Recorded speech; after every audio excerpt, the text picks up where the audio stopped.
29 years old, and no man has ever asked. Jessamine's voice cut cleanly across the candlelit dining table as though she were commenting on weather rather than destroying someone. Corisande covered her mouth with gloved fingers, pretending to hide laughter she wanted everyone to hear. The dining hall of Ashgrove Hall glittered with imported crystal and silver, polished until it ached beneath the eye.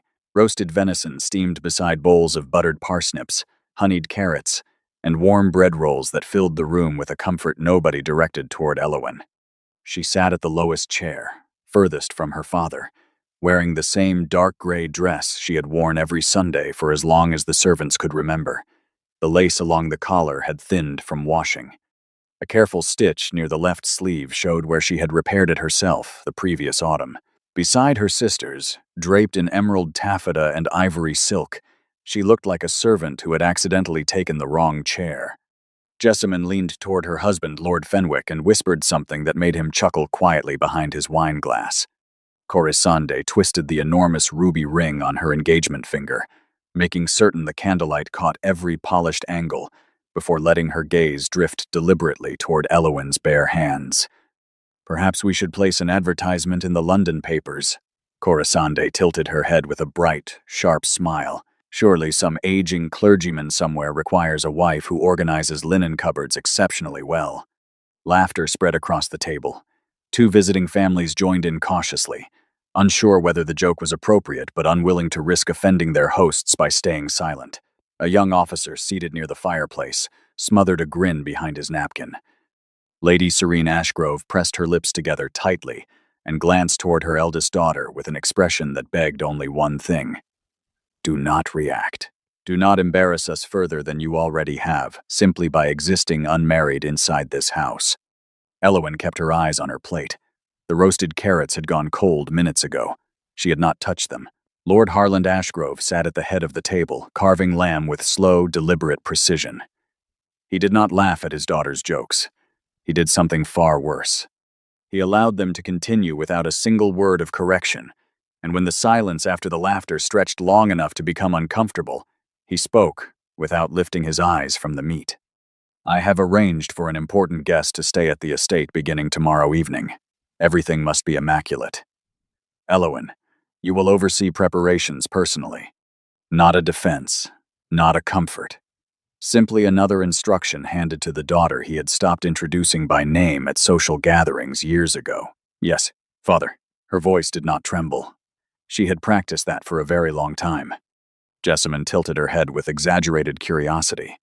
"What guest? Anyone of real consequence?" Lord Harland set down the carving knife carefully against the silver tray. "A business associate traveling through the county.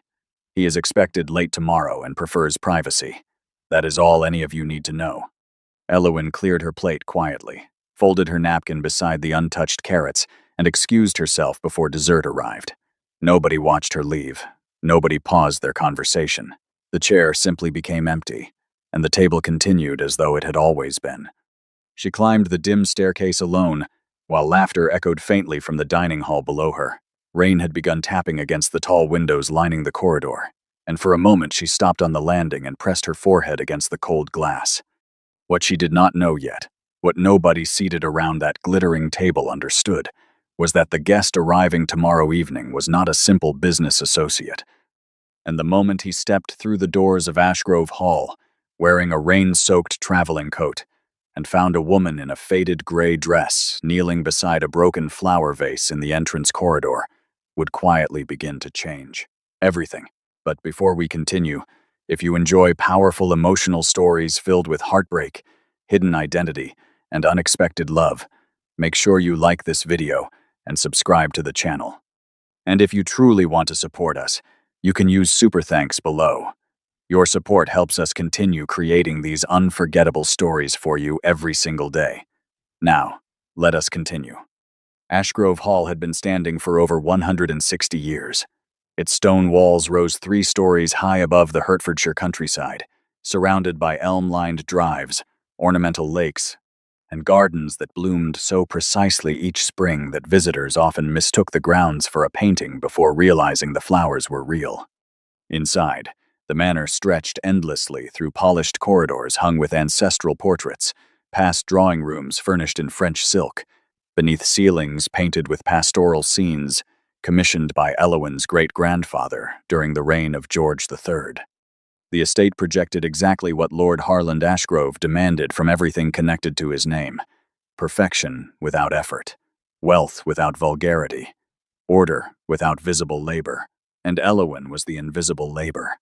She had assumed household responsibilities gradually at first, helping the housekeeper adjust floral displays or reviewing weekly provisions when her mother's headaches kept Lady Serene confined to her rooms. But over the years, gradually became permanently, and permanently became silently expected. By the time she reached 26, Elowyn managed nearly everything inside Ashgrove Hall. She approved menus with the cook each Monday morning. She inspected guest chambers before arrivals, checking for dust along window ledges, ensuring fresh lavender sachets rested inside every wardrobe, confirming that writing desks were stocked with clean paper, ink, and blotting sand. She settled disputes between kitchen staff when tempers shortened during large gatherings. She tracked household expenses inside leather-bound ledgers that Lord Harland never once opened, but would have noticed immediately had anything inside them gone wrong. Nobody thanked her. The work was simply absorbed into the rhythm of the estate like water disappearing into dry soil. Her mornings began before the rest of the family woke. While Jessamine and Corisande slept beneath embroidered coverlets in bedrooms warmed by fires lit at dawn by servants, Elowyn was already moving through the lower corridors, checking supplies, confirming deliveries, and greeting tradesmen who arrived at the kitchen entrance carrying crates of salted fish, sacks of flour, and baskets of eggs wrapped carefully in straw. The cook, a broad-shouldered woman named Bridget who had worked at Ashgrove Hall for 22 years, was the closest thing Elowyn had to a daily companion. "You have not eaten again, Miss Elowyn." Bridget set a warm bread roll and a cup of tea on the kitchen table one gray morning while rain dripped steadily from the eaves outside. Elowyn picked up the bread gratefully, but continued reviewing the provision list balanced on her knee. "There are 14 guests expected for the Michaelmas supper. We are short on claret and completely out of candied violets." Bridget huffed and wiped flour-covered hands across her apron. "Your sisters ate half the candied violets straight from the jar yesterday afternoon and did not think to mention it." Elowyn paused briefly, then continued writing. "I will arrange a delivery from Marchford before Thursday." She did not complain. Complaining required an audience that considered your frustrations worth hearing. Outside the kitchen, the manor operated on two separate planes of existence. The visible plane belonged to Lord Harland's reputation. Guests saw polished silver, perfectly arranged flowers, meals served on heated porcelain at precisely the correct hour. They admired the elegance of Ashgrove Hall and praised Lord Harland's impeccable taste.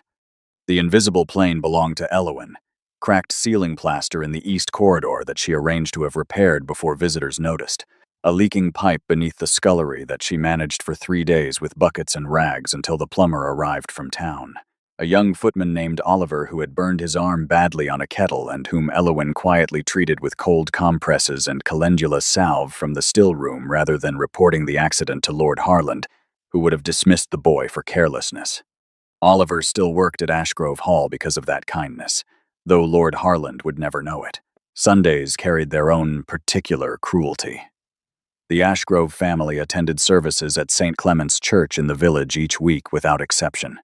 Lord Harland considered public worship an extension of family reputation, and every detail was managed accordingly.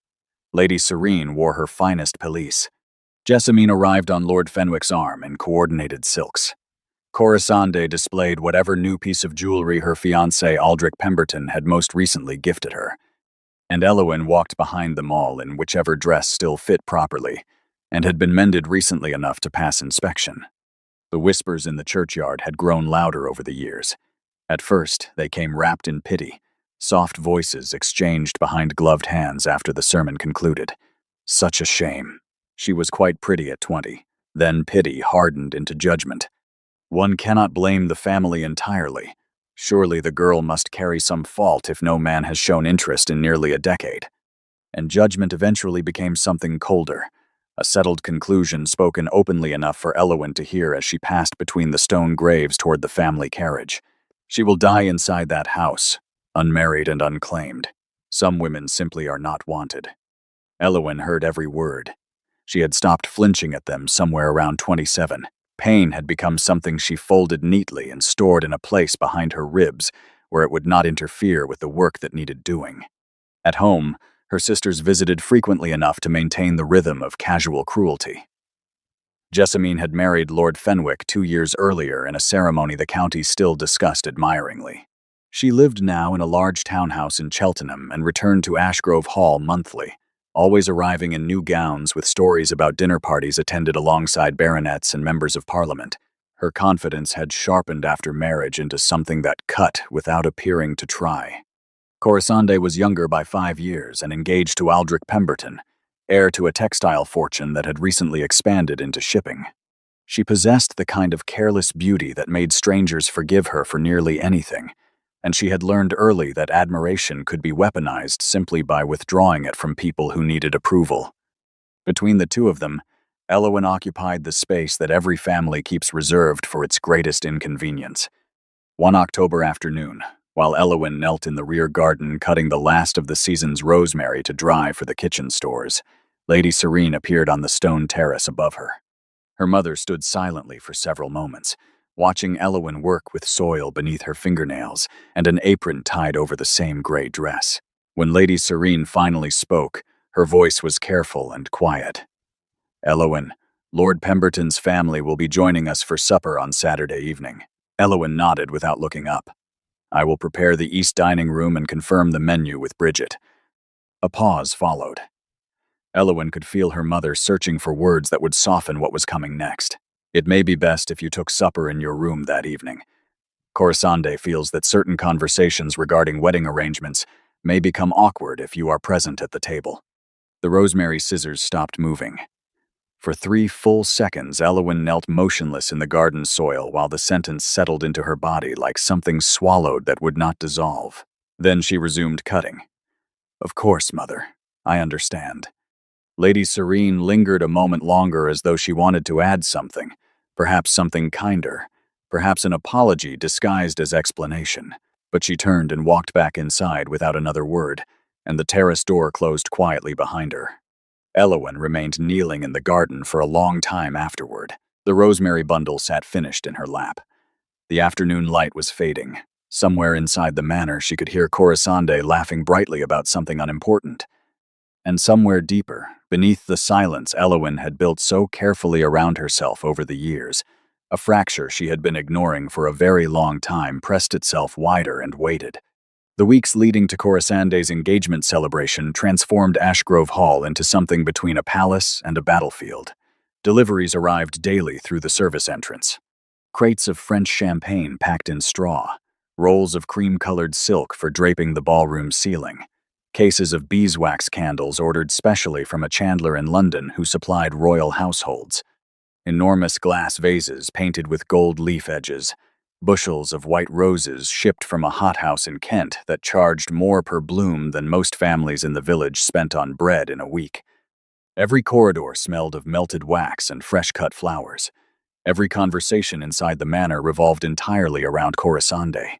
Lady Serene spent entire afternoons consulting with a dressmaker from Bond Street who had traveled to Hertfordshire specifically for the occasion. Fabric samples were draped across drawing-room furniture, while Lady Serene debated the precise shade of ivory that would complement Corisande's complexion beneath candlelight. Lord Harlan discussed Aldrich Pemberton's family connections with anyone willing to listen, reciting the Pemberton shipping interests, their textile mills in Manchester, their recently acquired estate in Dorset, and their growing influence among industrial circles in Parliament, with the satisfaction of a man reading aloud from a ledger that showed only profit. Corisande floated through the preparations like someone rehearsing for coronation.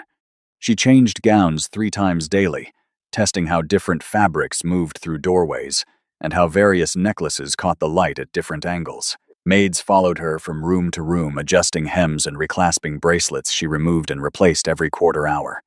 Meanwhile, Eowyn worked. She coordinated deliveries beginning at dawn. She supervised the hanging of silk panels across the ballroom ceiling, climbing a stepladder herself when 2 of the younger footmen could not align the fabric evenly along the central beam. She reorganized the seating arrangement 4 separate times after Lady Serene changed her mind about which families should be positioned nearest the head table. She resolved a heated argument between Bridget and a hired pastry chef from London who insisted on rearranging the entire kitchen to accommodate his equipment. She counted silverware, inspected crystal glasses for chips, tested chair cushions for uneven stuffing, confirmed that musicians had received correct directions to the estate, and arranged overnight accommodation for guests traveling from distances too far to return home the same evening. By the morning of the celebration, her hands ached from carrying trays and adjusting decorations.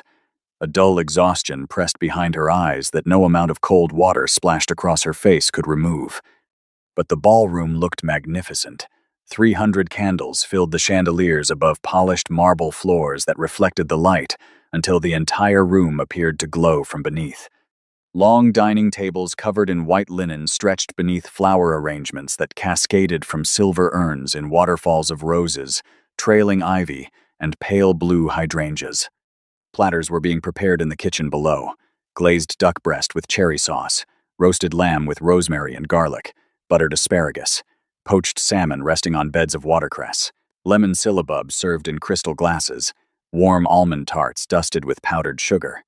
The scent of everything drifted through the corridors and mixed with the fragrance of flowers until the entire estate smelled like something invented rather than real. Not a single word of gratitude reached her. Not once.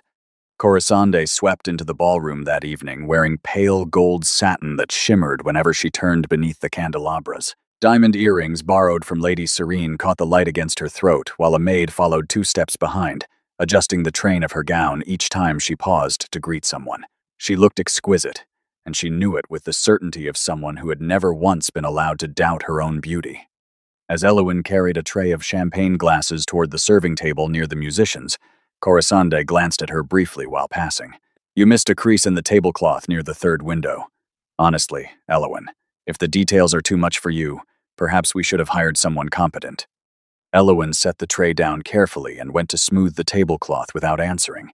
Guests began filling the ballroom within the hour. Noble women in embroidered silks glided between conversations while gentlemen discussed business and politics beside the marble fireplaces. Champagne flowed steadily as servants moved through the crowd, offering crystal glasses on silver trays. Jessamine arrived late with Lord Fenwick, wearing deep emerald velvet and a pearl choker that she touched frequently to ensure people noticed it. Early in the evening, an elderly baroness approached Elowen near the refreshment table and extended an empty glass.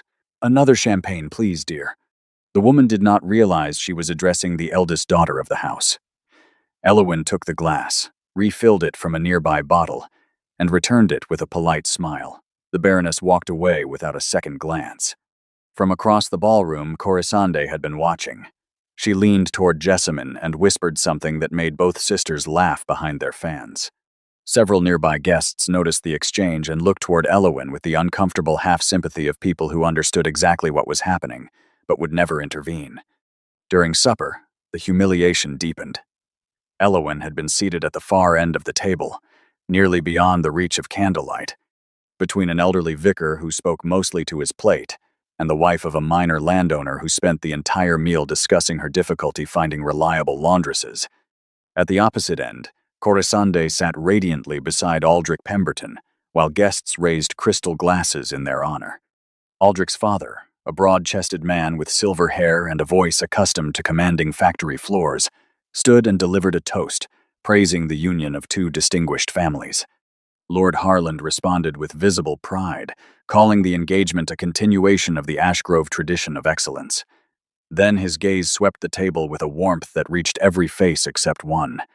Jessamine leaned forward during a pause in conversation and spoke just loudly enough for surrounding guests to hear clearly. 2 successful matches from this family. She raised her glass toward Corisande with a smile that contained something sharper underneath. "We are making quite the reputation." Corisande accepted the compliment and then tilted her head slowly toward the far end of the table, where Elowen sat in her dark gray dress, nearly invisible against the shadowed wall behind her. "Not all of us, I suppose, but someone must keep the household running while the rest of us build futures." The laughter that followed moved across the table in a wave.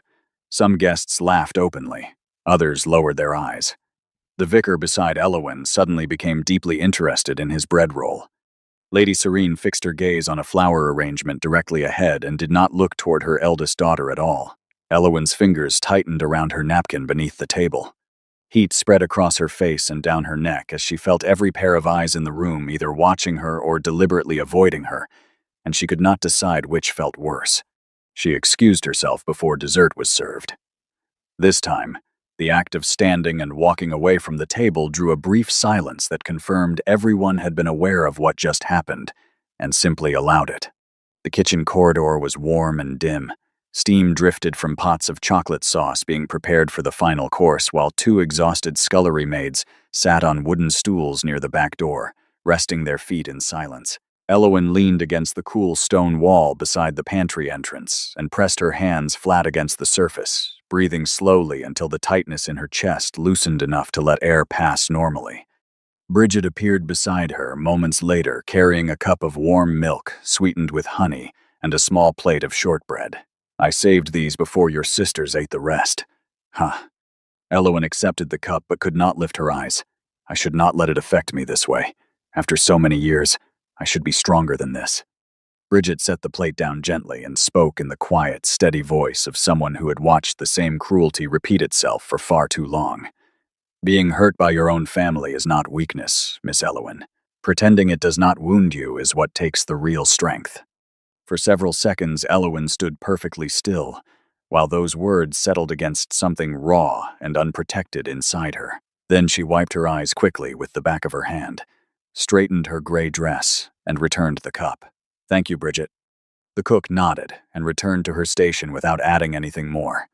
She understood that sometimes kindness needed to arrive without ceremony and leave without expectation.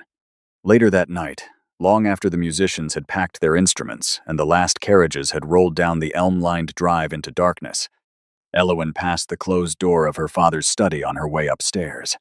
Voices carried through the heavy oak, low and deliberate enough to suggest the conversation was not meant for anyone else to hear. Lord Harland spoke first. "Once Corisande is married and settled, we must address the matter of Elowin directly." Lady Serene's reply came after a pause that lasted slightly too long. "I have written to your sister in Northumberland. Aunt Margery has room and would welcome the company. It would be presented as a visit at first, then gradually made permanent." Elowin stopped walking. Her hand rested on the banister. The corridor around her was completely dark except for a thin line of candlelight escaping beneath the study door. "People have started talking openly," Lady Serene continued. "At church, at gatherings. Her presence raises questions we cannot answer comfortably any longer." Lord Harland's voice was not angry. It was something colder than anger.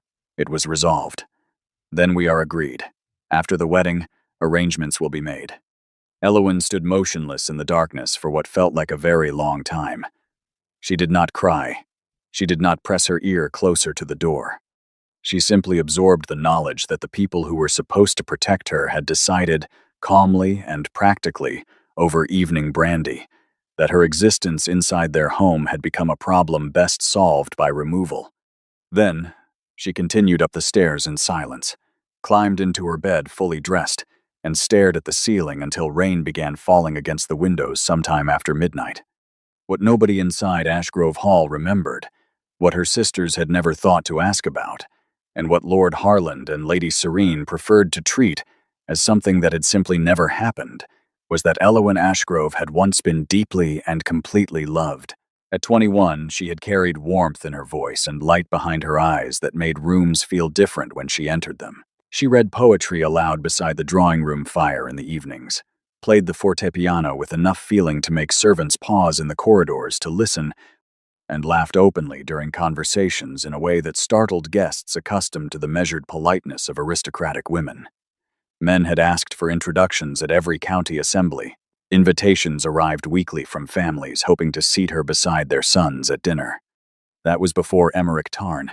Emmerich arrived at Ashgrove Hall accompanying a London solicitor who had been retained by Lord Harland to manage a dispute over land boundaries with a neighboring estate. He was not titled. He possessed no fortune, no family seat, no inherited land. His father had been a parish schoolmaster in Devon who died when Emmerich was 16, and everything Emmerich had built since then he had built through work, intelligence, and a quiet stubbornness that refused to accept the limitations the world tried to impose on men without birthright.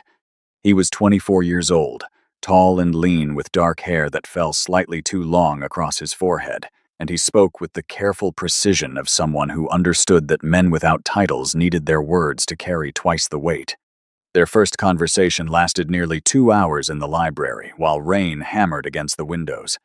Elowen had entered looking for a volume of Wordsworth, and found Emmerich reading beside the fire. He stood immediately when she entered, which was the first thing she noticed. Most men of higher station barely acknowledged her when she walked into a room. A man of lower station standing out of respect for her was something she had never experienced before. They discussed poetry first, then philosophy, then politics, which surprised Emmerich because no woman he had met previously had ever offered opinions on parliamentary reform with such directness. By the end of the afternoon, Elowen had forgotten entirely about the Wordsworth volume and was sitting across from a stranger who listened to her thoughts as though they genuinely mattered. Within 2 weeks, the library meetings became a private rhythm neither of them openly acknowledged. Emmerich would arrive in the late afternoon after completing his work with the solicitor. Elowen would appear shortly afterward, carrying 2 cups of tea from the kitchen. They exchanged books. They argued about whether Byron was a genius or merely talented. Emmerich read passages of Keats aloud in a voice that made the words feel heavier and more important than Elowen had ever heard them before. She played the fortepiano for him one evening while autumn light turned the music room amber, and when she finished, he did not applaud. He simply sat in silence for several seconds and then said quietly, "That is the most honest thing I have heard inside this house." Something shifted permanently for Elowen after that sentence. She had spent her entire life surrounded by people who valued appearance, status, and performance above everything. Emmerich valued truth. He noticed things nobody else bothered to observe. The way she checked on kitchen staff when nobody asked her to. The way she remembered every servant by name. The way she deflected compliments about her appearance but brightened visibly whenever someone praised her ideas. "You hide the best parts of yourself because this world does not reward them," he told her one evening while they walked beside the ornamental lake as fallen leaves drifted across the still water. "But the people who matter will always find them." Elowen fell in love so completely that the feeling frightened her. For the first time in her life, someone had chosen to see not the eldest daughter of a noble house, not a potential wife attached to a dowry and a family name, but the actual woman standing quietly beneath all of it. And then Lord Harlan discovered them. A rainy evening in November, Emmerich had been reading aloud from a volume of John Clare's poetry while Elowen listened beside the library fire with her hands wrapped around a cup of tea. The door opened without warning, and Lord Harlan stood in the frame. The silence that followed lasted only a few seconds, but Elowen felt the temperature in the room collapse. The confrontation happened that same night behind the closed doors of the study. Elowen pressed herself against the corridor wall outside, listening to her father's voice cut through the oak paneling like something sharpened deliberately for the purpose. "You entered my home under professional pretense and pursued my daughter, knowing you possess neither title, nor land, nor any prospect worthy of this family." Emmerich's voice remained steady. "I pursued nothing. I simply did not pretend she was invisible." The sentence cracked something open inside the argument that Lord Harlan could not repair with volume or authority, but he did not need to repair it. He simply needed to end it. "You will leave Ashgrove Hall by morning. You will not write to my daughter. You will not attempt contact of any kind. If you do, I will ensure that no solicitor's office in England will employ you again," Elowen begged. She stood before her father in the study doorway and begged with tears running openly down her face, while Lady Serene watched from the staircase above with an expression that mixed sympathy and resignation into something that helped no one. "Please, father. He is a good man. He is decent and honest, and he respects me in ways that nobody in this house ever has." Lord Harlan did not raise his voice. He did not need to. Respect does not sustain families, Elowen. Position does. Wealth does. Legacy does. This conversation is finished. The following morning arrived gray and cold. Elowen found Emmerich standing beside the front gate with his single leather case resting on the wet gravel. Rain soaked through his dark coat while the hired carriage waited behind him with the driver already seated and impatient. "I will come back for you." His hands held hers tightly enough that she could feel his pulse through his fingers. "I swear it." Elowen watched the carriage disappear down the elm-lined drive until it passed beyond the hill and the sound of wheels faded entirely into the rain. She waited for letters. Through December, through Christmas, through the frozen silence of January. She checked the post every morning before the butler collected it, terrified that Lord Harland would intercept anything bearing Emmerich's handwriting. Nothing arrived. In February, a brief notice appeared in a London newspaper that the solicitor's office, where Emmerich had been employed, had closed following financial difficulties. Elowen wrote to the office address. The letter was returned unopened. In March, she received a short message from a clerk who had worked alongside Emmerich. The letter was only 4 lines long. It explained that Emmerich Tarn had contracted typhus while traveling through northern France, seeking new employment, and had died in a hospital outside Calais. There had been no family to notify. His belongings had been sold to cover the cost of burial. Elowen remembered the exact moment she finished reading. She was standing beside the kitchen window. Outside, the first crocuses of spring were beginning to push through the frozen garden soil. The letter slipped from her fingers and drifted to the stone floor. She did not pick it up. She did not cry immediately. She simply stood very still while something foundational inside her shifted into a position it would never move from again. The woman who had once played fortepiano beside open windows and laughed during dinner conversations and read poetry aloud with feeling in her voice did not disappear overnight. She faded. Slowly, over months that stretched into years, until the silence she carried became so familiar that people forgot she had ever been any different. And the gray dress she began wearing around that time, the one her sisters mocked so casually at every gathering, had been the dress she was wearing the morning Emmerich promised he would return. Jessamine's marriage to Lord Fenwick had been celebrated as the finest match the Ashgrove family had produced in 2 generations. Lord Fenwick possessed a barony, a handsome townhouse in Cheltenham, a country estate in Gloucestershire, and the kind of easy, practiced charm that made women trust him immediately and men overlook him instinctively. What society never discussed openly, and what Jessamine had only begun to understand fully in the months following the wedding, was that Lord Fenwick's charm was not reserved exclusively for his wife. The first rumor reached Jessamine through a letter from a school friend who had spotted Lord Fenwick dining privately with a young widow in Bath during a week he had claimed to be attending agricultural meetings in Bristol.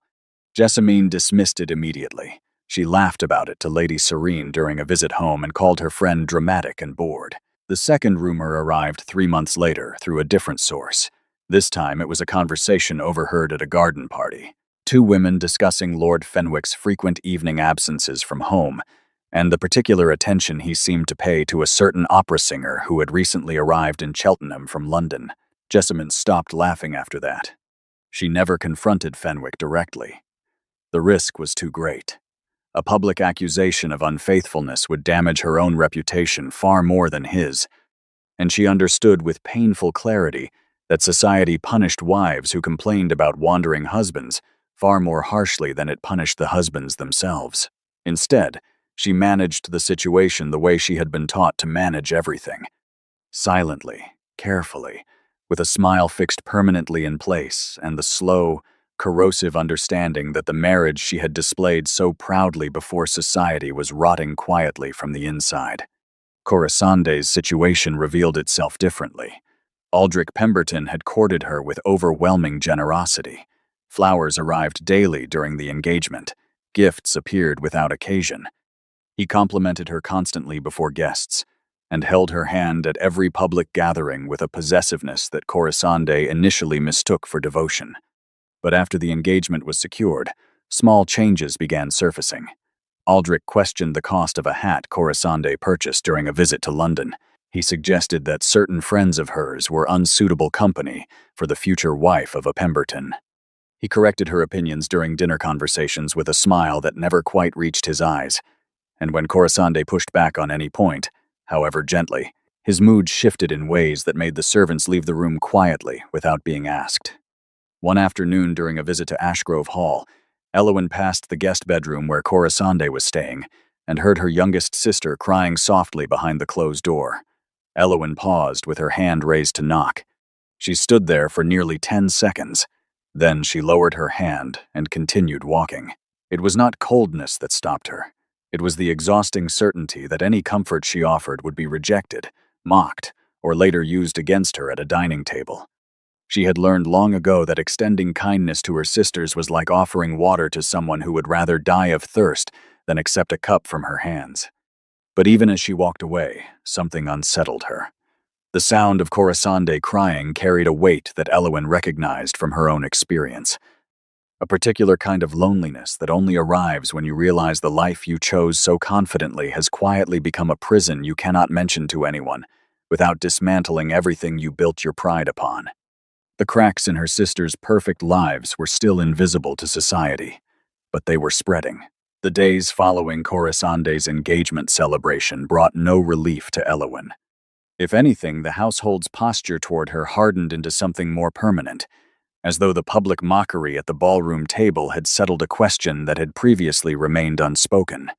She was no longer simply the unmarried eldest daughter. She had been officially categorized, filed, placed into a drawer that the family intended to close quietly and never reopen. Jessamine visited Ashgrove Hall 3 times during the following week, which was unusual. Normally her visits were monthly, time to coincide with social events or opportunities to display whatever new gown or accessory Lord Fenwick's money had recently provided. But something restless had entered her behavior. She moved through the manor with a sharpness that seemed to need a target, and Elowen was the most available one. "You really ought to consider Aunt Marjorie's offer seriously," Jessamine said one afternoon, while examining her reflection in the drawing-room mirror and adjusting a pearl earring.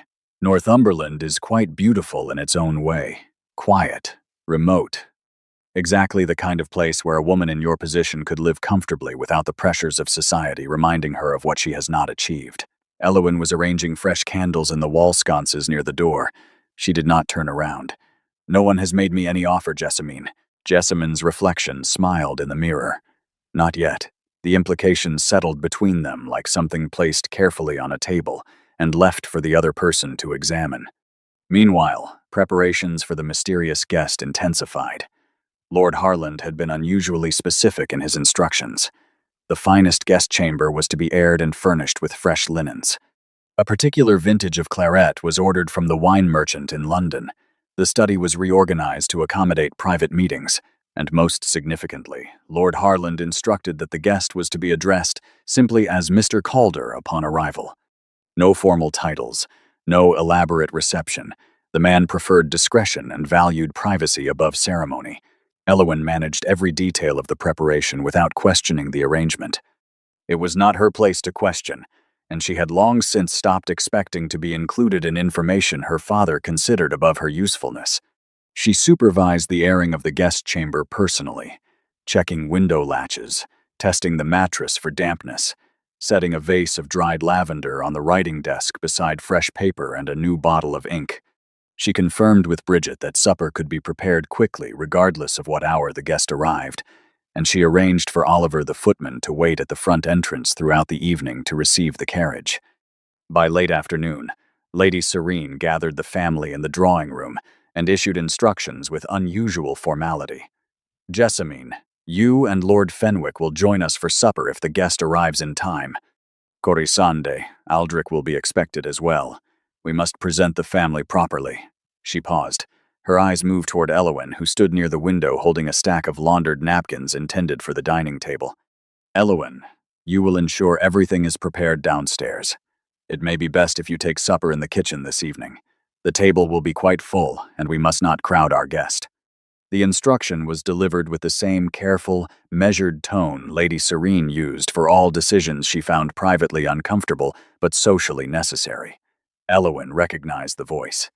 It was the same one that had suggested she eat in her room during the Pemberton supper, the same one that had discussed Northumberland with Lord Harland behind the study door. "Of course, Mother." Corisande did not bother hiding her satisfaction. She examined her nails casually and said to nobody in particular, "Honestly, it is simpler this way. Guests always find it awkward when they cannot place someone's role in the household." Nobody in the room corrected her. Elowen left carrying the napkins without responding. That evening, Rain began falling heavily around 7 o'clock. The guest had not yet arrived. Lord Harland checked his pocket watch repeatedly during supper while conversation at the table grew strained with waiting. By 9 o'clock, the family retired to the drawing room while servants were instructed to remain alert for the sound of a carriage. Elowyn ate alone in the kitchen. Bridget had prepared a small plate of cold chicken, bread, and a cup of tea that Elowyn accepted gratefully while sitting on the wooden stool near the fire. Around her, the kitchen staff moved quietly through their closing routines, banking the ovens, wiping down preparation surfaces, storing leftover food beneath cloth covers in the cold pantry. "You look exhausted, Miss Elowyn." Oliver paused beside her on his way to refill the entrance hall lanterns. "You have not stopped since 5 this morning." "I am fine, Oliver. Is the entrance still lit properly?" He nodded. "She is the only one in this family who asks about us," Oliver murmured to the scullery maid as he passed through the doorway. "The only one who remembers we are people." The scullery maid nodded without looking up. She had worked at Ashgrove Hall long enough to know that observation was as obvious as weather. By 10:30, the household had assumed the guest would not arrive until morning. Lord Harland retired to his study. Lady Serene went upstairs. Jessamine and Lord Fenwick departed for their guest room. Corisande and Aldrich had left earlier in the evening. The entrance hall stood empty, except for a single lantern Oliver had left burning beside the door. Elowyn remained downstairs. She always did. Someone needed to ensure the fires were properly banked, the doors secured, the kitchen left in order for morning. She moved through the lower corridors in her gray dress, carrying a candlestick in one hand and checking window latches with the other. Rain hammered steadily against the glass. She was kneeling in the entrance hall, gathering the pieces of a flower vase that had been knocked from its table by a draft when the front door suddenly opened. Cold air and rain swept through the entrance. A tall figure stepped inside, drenched from head to boots, carrying a leather traveling case in one hand and shaking water from his dark coat with the other. He stopped immediately upon seeing Elowyn crouched on the floor, surrounded by broken porcelain and scattered stems. For a moment, neither of them spoke. Rain continued pouring through the open doorway behind him while candlelight from the wall sconce cast long, unsteady shadows across them both. Then the stranger spoke. His voice was low and unhurried despite his soaked condition. "Forgive me. I seem to have arrived at the worst possible hour." Elowyn stood quickly, brushing fragments from her apron. "You must be Mr. Calder. My father mentioned you were expected. And you must be cold," he said, glancing at the broken vase and then at her. "Though it appears we have both had an eventful evening." Something in his tone, a warmth buried beneath weariness that did not perform politeness but simply possessed it naturally, caught Elowyn off guard. She had expected someone stiff and formal. A man who traveled with Lord Harland's business circles usually carried the particular brand of self-importance that filled rooms before they entered them. This man simply stood dripping on the entrance hall tiles and looked at her with steady, quiet eyes that did not scan her worn dress or judge her position near the broken flowers. She did not know yet that the man standing before her held estates across 4 counties, controlled shipping routes that reached 3 continents, sat on advisory boards that counseled Parliament directly, and carried a title that would have made every person sleeping inside Ashgrove Hall scramble downstairs in their finest clothes had they heard it spoken aloud. She did not know that Theron Calder was the Duke of Thornhaven, and he did not tell her. Across England, the name Thornhaven carried a gravity that most noble families could only study from a distance. The Calder estates stretched from the Yorkshire coast through the Midland valleys and south into Hampshire, encompassing tenant farms, coal interests, timber holdings, and a shipping enterprise that moved goods between England, the Baltic, and the Mediterranean with a regularity that generated enormous wealth every quarter. Thornhaven Hall itself, the ancestral seat overlooking the North Sea from a cliff face so sheer that gulls nested below the garden walls, had been described by a visiting French diplomat as the most formidable private residence in the British Isles. Theron Calder, the 6th Duke of Thornhaven, had inherited the title at 22 following his father's sudden death from a stroke during a parliamentary session. The weight of it had landed on him without warning and without preparation, and he had spent the 14 years since then building it into something that commanded respect from men twice his age and caution from men who understood power well enough to recognize it in silence rather than display. At 36, he was unmarried. London society found this fact endlessly fascinating and deeply frustrating. The Duke of Thornhaven was not a recluse precisely. He attended parliamentary sittings. He appeared at certain business dinners and industrial exhibitions. He corresponded regularly with political figures and occasionally accepted invitations to private gatherings hosted by families whose connections served strategic purposes. But he had withdrawn almost entirely from the social world that most men of his rank treated as essential. He attended no balls. He accepted no introductions arranged by ambitious mothers. He returned invitations to country house parties unopened, and when young noble women attempted conversation at the rare events where he did appear, they encountered a courtesy so perfectly maintained and so completely empty of personal warmth that most walked away feeling as though they had spoken to a portrait rather than a man. People called him cold. Some called him arrogant. A few, usually women who had failed to capture his attention, called him damaged beyond repair and advised their friends not to waste their time. The truth behind the reputation was simpler and more painful than any of them guessed. 5 years earlier, Theron had allowed himself to believe that Lady Seraphine Duval loved him. Seraphine was the daughter of a viscount with depleted finances and abundant beauty, and she had entered Theron's life during a political dinner in Westminster with the precision of someone who had studied her target carefully before approaching. She laughed at his observations without overdoing it. She asked questions about his work that demonstrated genuine understanding of business and governance. She complimented nothing about his wealth or title, and instead praised his judgment, his temperament, and the way he listened to people before responding, which she called the rarest quality in any powerful man she had ever met. Theron, who had spent years surrounded by flattery so transparent it insulted his intelligence, found Seraphine's restraint disarming. She seemed to want nothing from him except his company.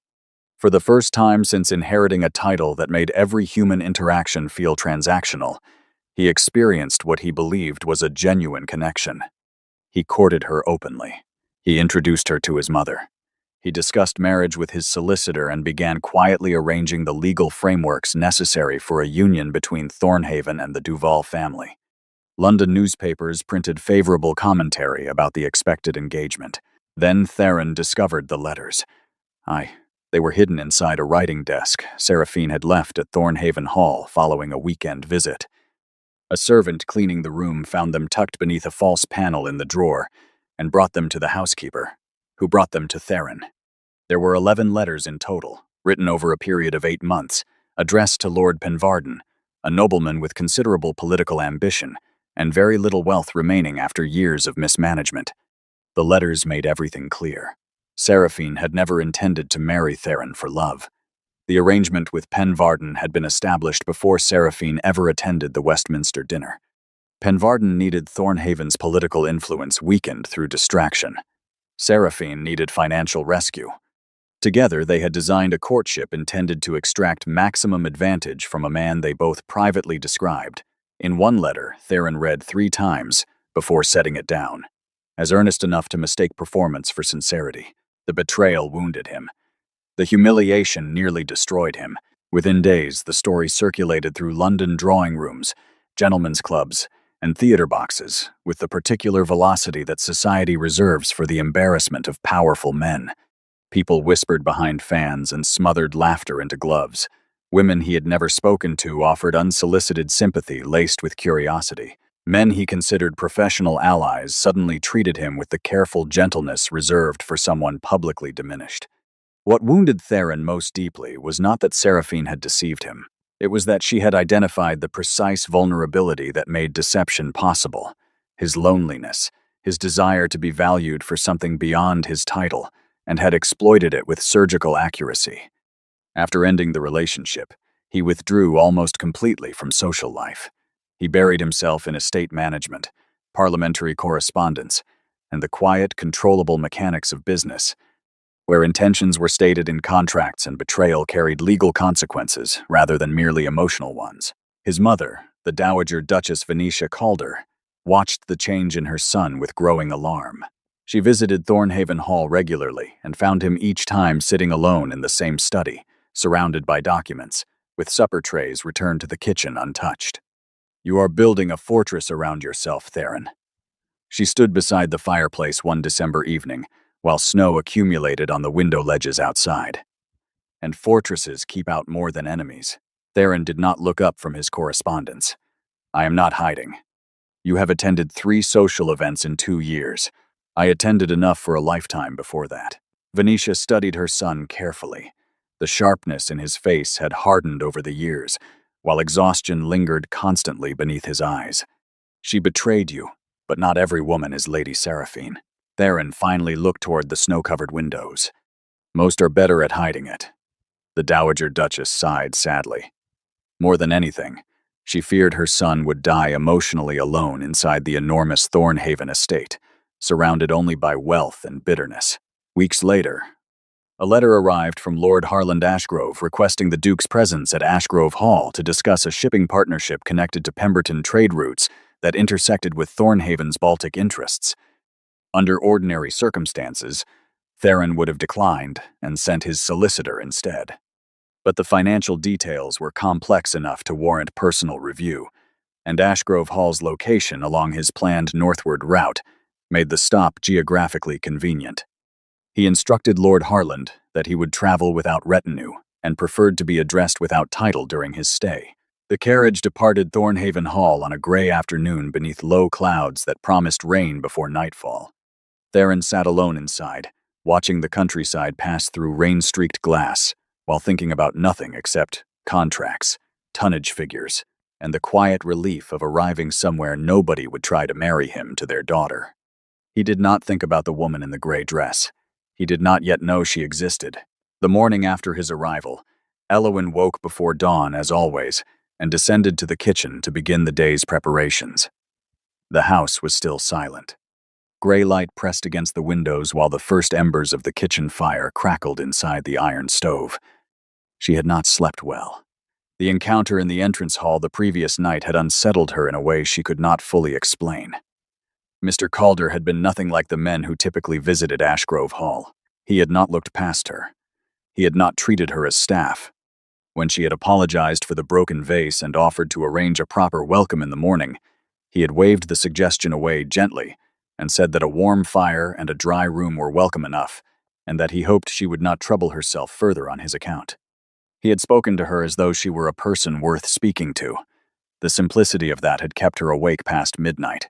She was carrying fresh bread from the kitchen to the breakfast room when she passed the guest chamber door and heard movement inside. Mr. Calder was already awake. She hesitated briefly, then knocked gently. "Good morning. I have arranged breakfast in the east room whenever you are ready, sir.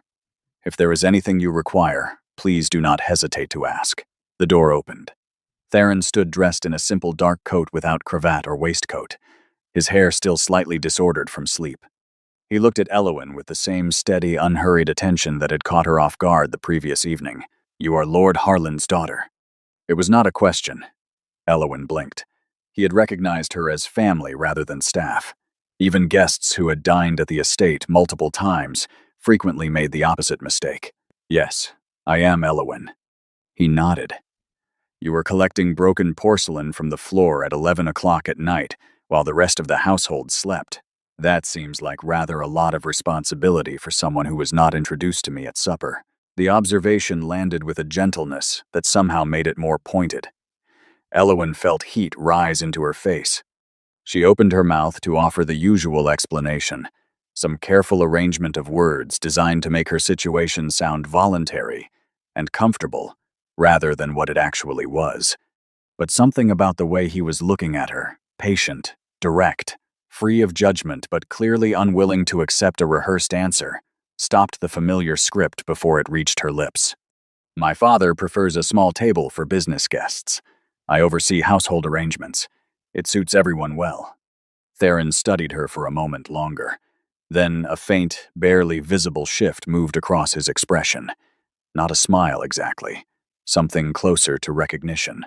"It suits everyone except you, I suspect." Eowyn could not answer that honestly, without dismantling something she had spent years constructing. So she simply held his gaze for a moment, then lowered her eyes politely. "Breakfast is ready whenever you wish, Mr. Calder." She turned and walked toward the kitchen before the conversation could deepen further. But she carried the weight of that sentence with her through the entire morning. It suits everyone except you. Nobody had ever said anything like that to her. Nobody had even thought to look closely enough to notice. The formal introduction came that evening at supper. Lord Harland had dressed with unusual care and arranged the dining table to project maximum elegance. Silver candelabras burned at measured intervals. The finest claret had been decanted for 2 hours. Jessamine and Lord Fenwick attended in their best evening attire, while Corisande wore a new cream silk gown with pearl buttons that Aldrich had sent from London, specifically for the occasion. Elowen had been told once again to eat in the kitchen, but this time, Theron interrupted the arrangement before it took hold. He had entered the dining room precisely on time, greeting Lord Harland with the courteous but minimal formality of a man who did not enjoy ceremony. Introductions moved around the table. Lord Fenwick, Jessamine, Corisande, Aldrich, Lady Serene. Each person received a polite nod and brief acknowledgement. Then Theron glanced at the table settings, counted the chairs, and turned to Lord Harland with an expression of mild curiosity. "I had the pleasure of meeting your eldest daughter last evening, and again this morning. Will Miss Ashgrove not be joining us?" A fractional silence passed through the room. Lord Harland's composure flickered for barely a second before recovering. Elowen typically supervises arrangements during formal suppers. She prefers to ensure everything runs smoothly from the household side. Theron held Lord Harland's gaze for a beat longer than comfortable. "I see. Then perhaps an additional place could be set. I find conversation improves considerably, with more perspectives at the table." It was not a request. The phrasing carried the quiet, unmistakable weight of a man accustomed to having his preferences treated as decisions. Lord Harland hesitated for only a moment, before nodding to a servant. Of course, a small adjustment. Within minutes, Elowen was summoned from the kitchen. She arrived in the dining room, still wearing her gray dress, her hair pinned hastily back from her face, her hands smelling faintly of the rosemary she had been sorting for Bridget. She looked completely unlike the polished women seated around the candlelit table and entirely aware of it. Corisande's expression tightened visibly. Jessamine exchanged a glance with Lord Fenwick that contained something between amusement and disbelief. But Theron simply gestured toward the empty chair beside him as though the entire arrangement had been planned from the beginning. Elowen sat down carefully, acutely aware of the contrast between her plain dress and the silk, pearl, and candlelight surrounding her. Corisande's cream gown caught the light every time she moved. Jessamine's emerald earrings sparkled deliberately whenever she turned her head. Elowen's hands, still faintly stained from sorting dried herbs, rested in her lap beneath the tablecloth where she hoped nobody would notice them. The meal began with a chilled watercress soup, followed by roasted guinea fowl with tarragon butter and braised leeks. Conversation moved politely through the usual channels. Lord Harland steered discussion toward shipping tariffs and port access. Aldrich offered opinions about manufacturing costs with the rehearsed confidence of a man who enjoyed hearing himself quoted. Midway through the second course, a young kitchen maid entered, carrying a heavy tureen of sauce. The girl was new, hired only the previous week, and her hands shook visibly as she approached the table. As she leaned forward to set the tureen beside the guinea fowl, her elbow caught the edge of a bread plate. The plate slid toward the table's edge with a sound that made every guest pause. Elowen caught it. Her hand moved instinctively, steadying the plate before it fell, and in the same motion she placed her other hand gently on the girl's wrist. "You are doing well," she murmured quietly enough that only the maid and the guest beside her could hear. "Take a breath. There is no hurry." The girl's trembling steadied. She set the tureen down successfully and retreated toward the kitchen with a grateful glance that lasted barely a second but carried genuine relief. Nobody else at the table acknowledged the moment. Lord Harland continued speaking about Baltic grain shipments without interruption. Jessamine examined her soup spoon with exaggerated boredom. Corisande had not even looked up. But Theron had watched the entire exchange in silence, and something shifted behind his eyes that Elowen did not see because she had already turned her attention back to her plate. During supper, something happened that nobody at the table expected. Theron directed most of his conversation toward Elowen, not exclusively, and never rudely enough to slight the other guests. But, consistently, he asked her about the estate's history, and how long the gardens had been maintained in their current design. He inquired about the still room and whether the household produced its own remedies or relied on apothecaries from town.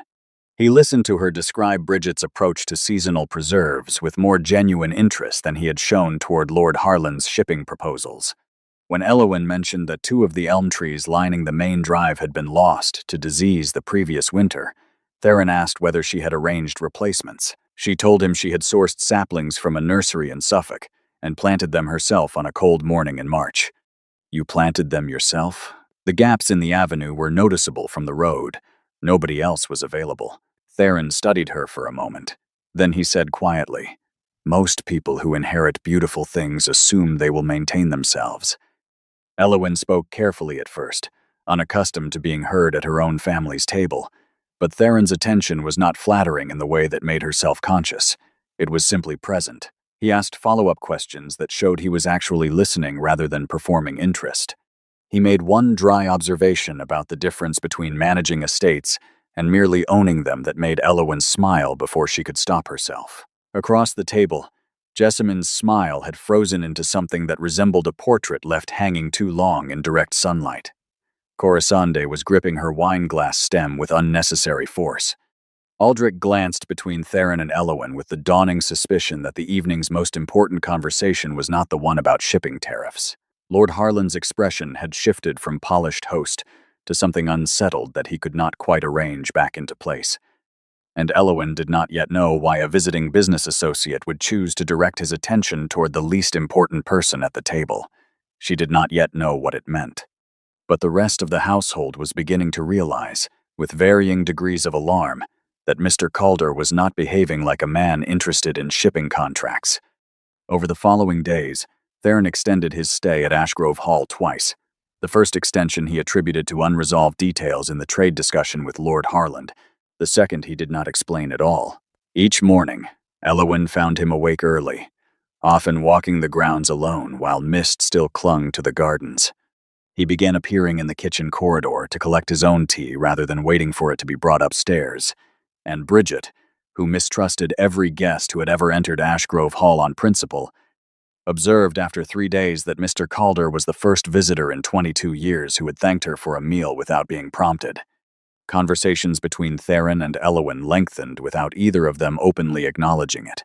He found her in the garden one afternoon, transplanting winter herbs, and knelt beside her without hesitation, helping separate tangled root systems while she explained which plants would survive frost and which needed to be brought inside before November.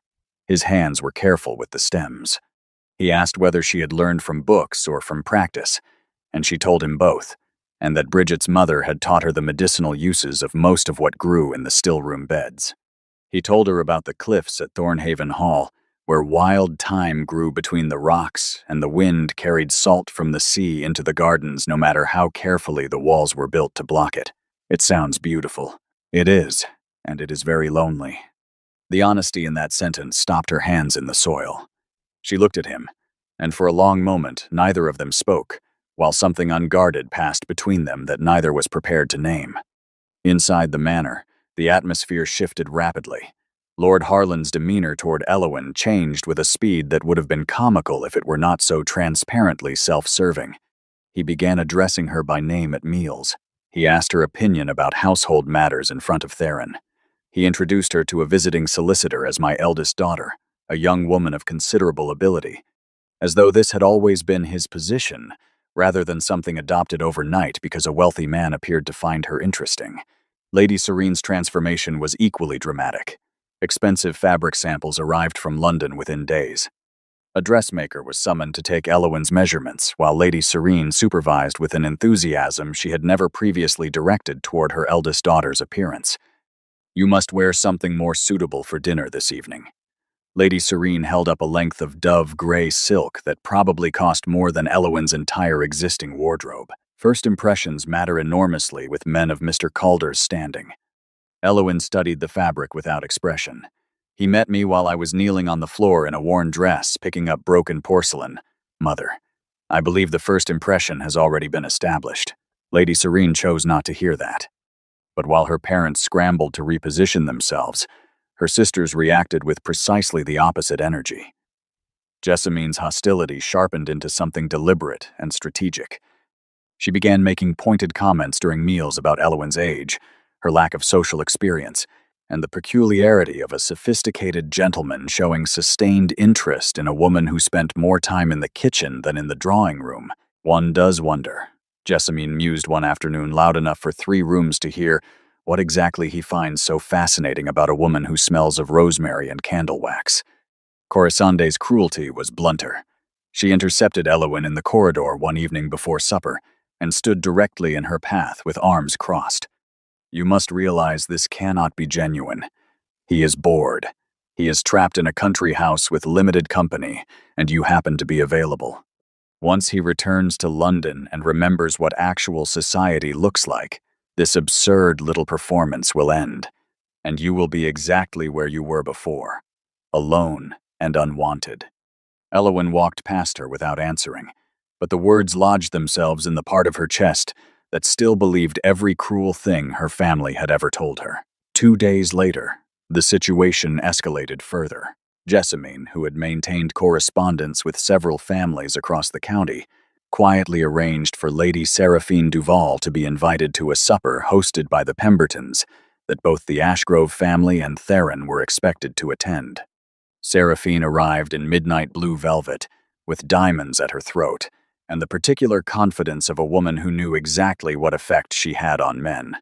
She had heard through society's relentless gossip channels that the Duke of Thornhaven was staying at a country estate in Hertfordshire, and the invitation provided precisely the proximity she needed. Throughout the evening, Seraphine positioned herself beside Theron at every opportunity. She referenced old acquaintances, shared memories, and laughed in a way designed to demonstrate an intimacy that no other woman in the room could match. Elowin watched from the opposite end of the table and felt something cold tighten around her ribs. She did not yet know who Seraphine was. She only understood that this woman moved through the world with the kind of effortless beauty and social power that Elowin had never possessed and never would. Then Seraphine leaned close to Theron and murmured just loudly enough for nearby guests to catch. "You seem different, Theron. Softer, somehow. I wonder who is responsible for that." Theron's expression did not change. He set down his wineglass and replied without lowering his voice, "I am more careful now. That is not the same as softer, and the person responsible for teaching me that particular lesson is seated beside me." Seraphine's smile collapsed. The table fell silent. Jessamine stared at her plate. Corisande looked as though she had swallowed something sharp. Later that evening, after returning to Ashgrove Hall, Theron was walking through the upper corridor toward his guest chamber when voices stopped him beside the drawing room door. It was slightly ajar, and lamplight spilled into the hallway alongside words that were clearly never intended for anyone outside the room. Jessamine spoke first. She is making a fool of herself and humiliating this family in the process. Corisande's voice came next, tight with anger. A man like that does not choose a woman like Elowin. She is simply convenient. The moment he leaves this house, he will forget she exists. Lady Serene's voice was quieter, more measured, but no less cutting. Perhaps it is best not to encourage this further. Elowin is not equipped for the world a man of his position occupies. She would embarrass herself and us. Theron pushed the door open without announcing himself. The 3 women turned toward him in visible shock. Lady Serene's teacup rattled against its saucer. Jessamine went pale. Corisande opened her mouth and then closed it without producing a sound. Theron stood in the doorway with an expression that carried no anger on its surface. His voice was controlled, level, and absolutely precise. "Miss Elowin Ashgrove has shown me more genuine decency in 1 week than I have encountered in 5 years of London society. She has treated every servant in this household with more respect than her own family has ever shown her. She has managed this estate with more competence than most stewards I employ across 4 counties, and she has done all of this while enduring cruelty from the people who should have valued her most." Nobody moved. "You speak of embarrassment, but the only embarrassment I have witnessed inside this house has come from this room, and it has never once come from her." He turned and walked away before anyone could respond. The drawing room remained silent for a very long time afterward. Much later that night, Theron found Elowin sitting alone in the dark garden beneath a sky that had finally cleared enough to show stars. She had been crying. She tried to hide it immediately when she heard footsteps on the gravel, wiping her face with the back of her hand and straightening her posture into something composed. He sat beside her on the stone bench without asking permission. "You heard what they said." Elowen's voice was small and rough from tears. "Yes." A long silence passed. Night air moved through the garden, carrying the scent of late roses and damp earth. "Nobody in my life has ever spoken for me the way you did tonight." Her voice broke slightly on the final word. "I have spent so many years being invisible that I forgot it was possible for someone to see me at all." Theron did not respond immediately. When he finally spoke, his voice was quieter than she had ever heard it. "I spent 5 years believing that no one would ever look at me without calculating what they could take. You looked at me on the first night we met, soaking wet and unannounced, and offered me warmth without knowing anything about me except that I was cold. That is not invisible, Elowen. That is the rarest thing I have ever encountered." She could not speak after that. She simply sat beside him while tears she no longer tried to hide ran silently down her face, and the stars turned slowly overhead. What she did not know, what he had not yet told her, was that the man she knew as Mr. Calder had written to his solicitor in London 3 days earlier, requesting the retrieval of his grandmother's engagement ring from the Thornhaven family vault, and what neither of them knew was that the ring was already on its way. The midwinter ball at Hartfield Park was the most anticipated social event in the county. Lord Barrington, the Lord Lieutenant, hosted the gathering annually inside the enormous gilded ballroom of his estate, and attendance was considered both a privilege and a public measure of one's social standing. Invitations were managed with diplomatic care. The families who attended understood that being seen at Hartfield carried almost as much weight as any formal title. This year, the guest list carried an additional detail that had set the entire county buzzing with speculation. The Duke of Thornhaven had accepted Lord Barrington's invitation personally. It was the first social event Theron Calder had attended publicly in over 2 years, and the fact that he had agreed to appear at a county ball rather than a London gathering sent a clear signal that something significant had shifted in his private world. Ashgrove Hall spent the days before the ball in feverish preparation. Lady Serene ordered gowns for both younger daughters from the same Bond Street dressmaker, ensuring that Jessamine and Corisande would appear flawless beneath the chandeliers. Lord Harland rehearsed conversational points about shipping partnerships in case the Duke introduced him to Lord Barrington's circle. For Elowen, a gown was provided almost as an afterthought. Lady Serene selected a pale silver dress with simple lines that she described as elegant but understated, clearly intending for Elowen to appear presentable without competing visually with her younger sisters. Elowen accepted it without comment. She had stopped caring about fabric months ago. Something far more terrifying and wonderful had begun occupying the space inside her chest where fabric and appearance had once mattered. The evening of the ball arrived beneath a sky heavy with winter clouds. Snow had begun falling lightly as the Ashgrove carriages departed the estate, and by the time they reached Hartfield Park, the grounds were dusted white beneath hundreds of lanterns lining the drive. Inside, the ballroom exceeded every expectation. Crystal chandeliers hung from ceilings painted with classical scenes of mythology and harvest. Enormous fireplaces roared at both ends of the room, while long tables overflowed with roasted pheasant, glazed ham, poached pears and wine, sugared almonds, cream pastries, and towers of fruit arranged between silver candelabras. Musicians played from a raised gallery overlooking the dance floor, and the scent of pine boughs, mulled wine, and beeswax candles filled the air with the unmistakable atmosphere of celebration. Elowen had never felt more exposed. Standing inside Hartfield Park, surrounded by the most prominent families in the county, she felt every familiar insecurity return with punishing force. Women, younger and more beautiful, moved effortlessly through the crowd. Laughter came easily to people who had spent their entire lives belonging to rooms like this one. Elowen stood near the edge of the ballroom, holding a glass of champagne she had not tasted and reminding herself to breathe. Jessamine noticed her discomfort immediately and leaned toward Corisande with quiet satisfaction. He has not arrived yet. Perhaps tonight reality finally introduces itself. Corisande adjusted her pearl necklace and scanned the entrance with an expression balanced between hope and malice.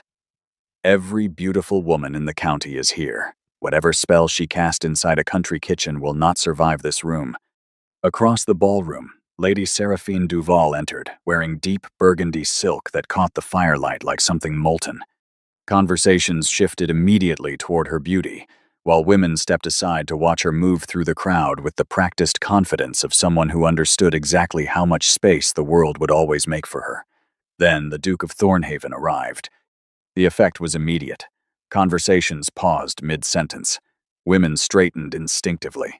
Mothers gripped their daughters' arms with sudden urgency, while whispering instructions through fixed smiles. Lord Barrington himself crossed the ballroom to greet Theron personally, and within moments, a gravitational shift had reorganized the entire room around his presence.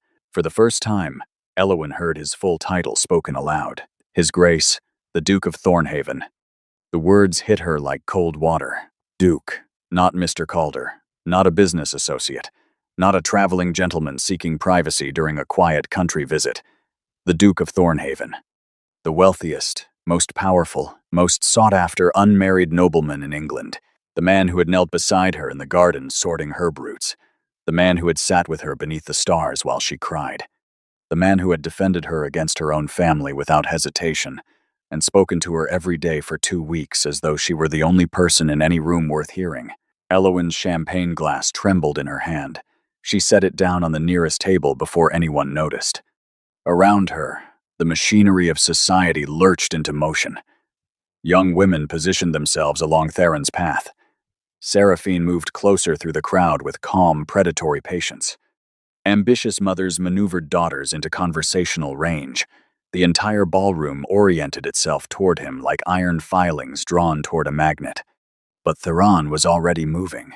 His eyes had found Elowen the moment he entered the room, and he walked toward her with the unhurried certainty of a man who had made a decision long before arriving. In his hand, held low against his side where only someone watching closely would notice, rested a small velvet box. The music softened. Whispers cascaded through the ballroom like wind moving through dry leaves.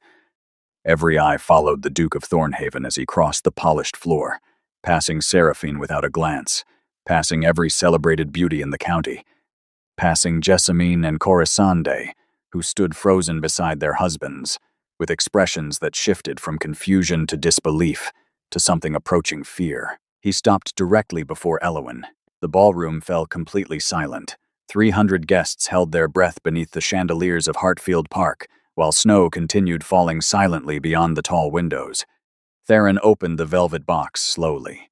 Inside, resting against dark silk, lay a ring of extraordinary beauty, a pale blue sapphire surrounded by tiny diamonds that caught the candlelight and scattered it outward like captured stars.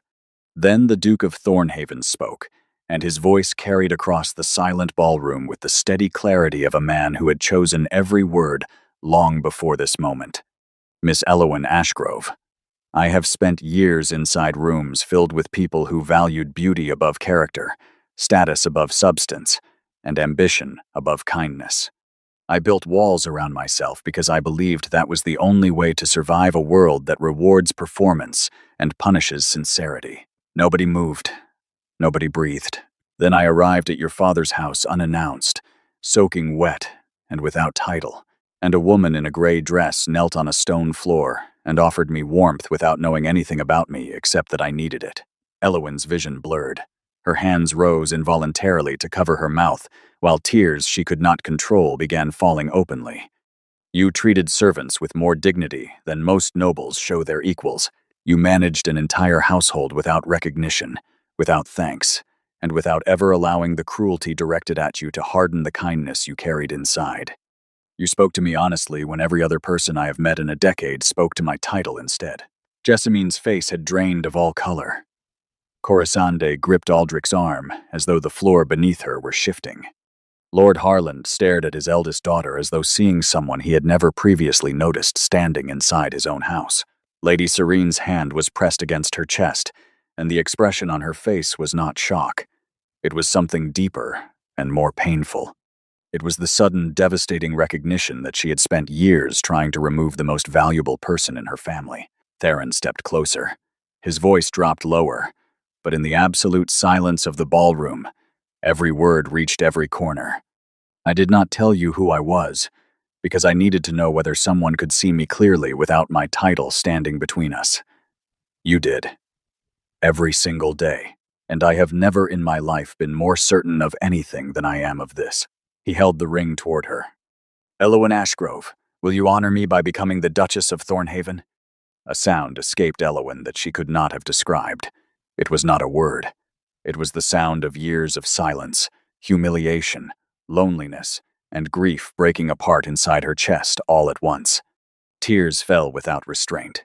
Her entire body trembled while the ballroom watched, and the snow fell, and the chandeliers burned above them both. She nodded before she could speak, and when her voice finally came, it was barely a whisper that carried further than any shout could have. Yes. Applause erupted across Hartfield Park.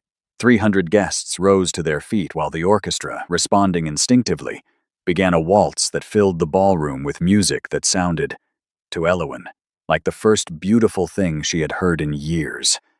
Lady Seraphine turned and walked toward the exit without looking back. Jessamine lowered her eyes completely.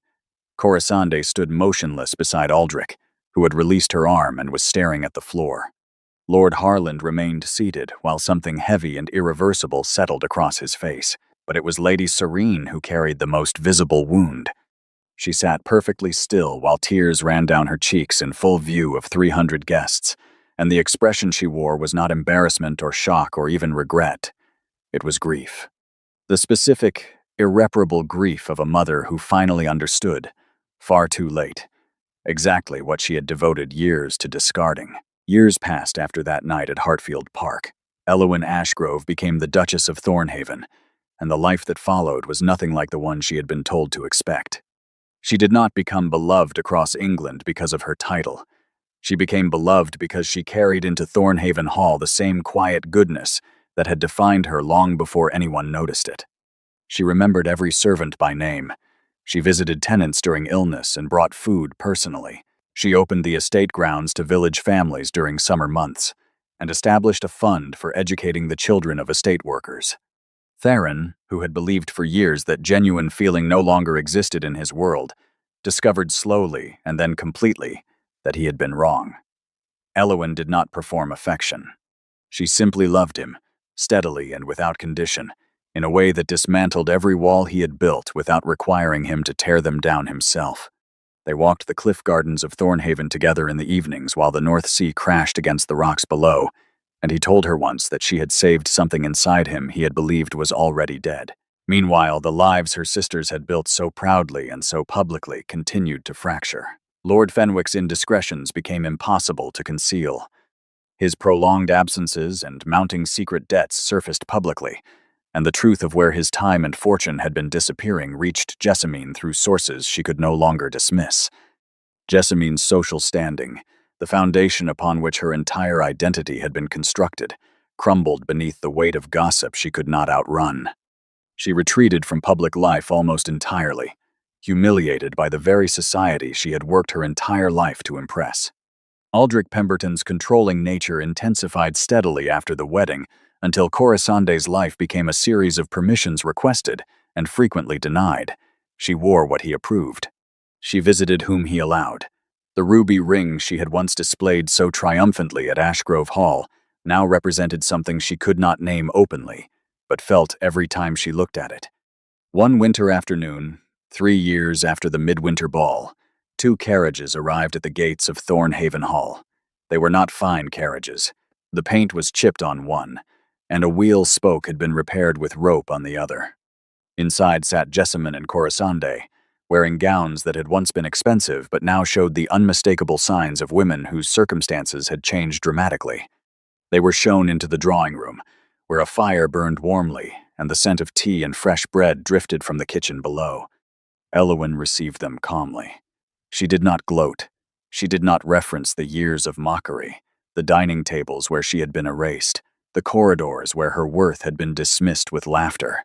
She poured tea with steady hands, offered warm bread and butter, and listened while her sisters, unable to meet her eyes for longer than a moment, sat in silence and slowly began to understand the shape of what they had lost and what she had always carried. Because in the end, the greatest victory Elowen Ashgrove ever achieved had nothing to do with titles, estates, or the validation of a society that had ignored her for a decade. The greatest victory was that she had been seen, truly and completely, by someone who understood that a woman kneeling on a cold floor in a worn gray dress, helping a stranger without knowing his name, possessed something more valuable than every diamond, every title, and every ballroom in England. And the world eventually learned what her family discovered far too late. That real worth was never carried in silk gowns or sapphire rings or family names spoken with pride at crowded tables. It lived quietly inside the people who chose kindness when cruelty would have been easier, who chose dignity when the world offered none in return, and who never stopped being gentle, even after years of being told that gentleness was the reason they had failed. It had not been failure at all. It had been the only thing that mattered.